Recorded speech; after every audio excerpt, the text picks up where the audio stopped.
Assalamualaikum warahmatullahi wabarakatuh. Nama saya Mutiara Ramadhani, NPM 221020307. Di sini saya akan menjelaskan materi tentang pendekatan filsafat hukum. Ilmu hukum, beberapa pendapat mengatakan bahwa karena filsafat hukum merupakan bagian khusus dari filsafat pada umumnya, maka berarti filsafat hukum hanya mempelajari hukum secara khusus, sehingga hal-hal non-hukum menjadi tidak relevan dalam pengkajian filsafat hukum. Sebagai filsafat hukum tunduk pada sifat-sifat, cara-cara, dan tujuan-tujuan dari filsafat pada umumnya.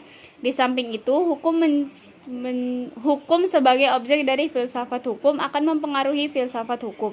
Dengan demikian, secara timbal balik antara filsafat hukum dan filsafat saling berhubungan. Secara sederhana, dapat dikatakan bahwa filsafat hukum adalah cabang filsafat, yaitu filsafat tingkah laku atau etika yang mempelajari hakikat umum. Menurut Purnadi Purbacaraka dan Surjono Sukanto, hukum dapat diartikan sebagai yang pertama ilmu pengetahuan, yakni pengetahuan yang tersusun secara sistematis atas dasar kekuatan pemikiran. Yang kedua disiplin, yakni suatu sistem ajaran tentang kenyataan atau gejala-gejala yang dihadapi. Yang ketiga norma, yakni pedoman atau patokan sikap, tindak, perilaku yang pantas atau diharapkan. Yang keempat, tata hukum, yakni struktur atau proses perangkat norma-norma hukum yang berlaku pada suatu waktu dan tempat tertentu serta berbentuk tertulis. Yang kelima, petugas, yakni pribadi-pribadi yang merupakan kalangan yang berhubungan erat dengan penegakan hukum. Yang keenam, keputusan penguasa, yakni hasil proses diskresi.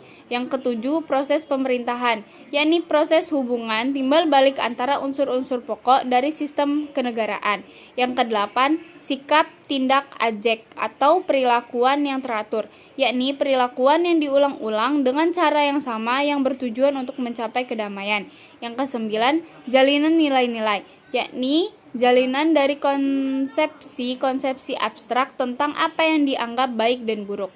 Ilmu filsafat sosial. Filsafat sosial merupakan cabang filsafat yang mempelajari persoalan kemasyarakatan secara kritis, radikal, dan komprehensif. Sejak Plato dan Aristoteles, kajian terhadap persoalan-persoalan kemasyarakatan sudah menjadi objek penelitian tersendiri.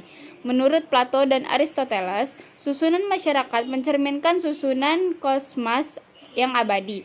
Manusia berkewajiban untuk menyesuaikan diri dengan susunan itu dan menaati demi keselamatannya atau kalau tidak ia menghancurkan dirinya. Pada abad pertengahan, masyarakat Eropa masih memperlihatkan pada pola dasar yang sama, hanya sekedar mengkoreksi terhadap paham Plato dan Aristoteles. Perubahan hukum dan sosial. Proses terjadinya perubahan-perubahan pada masyarakat di dunia pada dewasa ini merupakan suatu gejala yang normal, yang pengaruhnya menjalar dengan cepat ke bagian-bagian lain dari dunia. Antara lain, berkat adanya komunikasi modern dengan taraf teknologi yang berkembang dan pesatnya penemuan-penemuan baru di bidang teknologi, terjadi suatu revolusi, modernisasi pendidikan, dan lain-lain. Kejadian yang di suatu tempat dengan cepat dan dapat diketahui oleh masyarakat lain yang bertempat tinggal jauh dari pusat terjadinya peristiwa tersebut. Faktor yang mempengaruhi terjadinya perubahan sosial. Pada umumnya dapat dikatakan bahwa sebab-sebab terjadinya perubahan sosial dapat bersumber pada masyarakat itu sendiri, dan ada yang letaknya di luar masyarakat tersebut, yaitu yang datangnya sebagai pengaruh dari masyarakat lain atau dari alam sekelilingnya. Sebab-sebab yang bersumber dari masyarakat itu sendiri adalah antara lain bertambah atau berkurangnya penduduk, penemuan-penemuan baru, pertentangan, dan terjadi revolusi. Suatu perubahan sosial dapat bersumber pada sebab-sebab yang berasal dari luar masyarakat tersebut.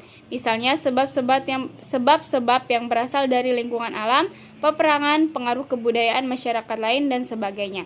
Sekian penjelasan dari saya akhiri. Wassalamualaikum warahmatullahi wabarakatuh.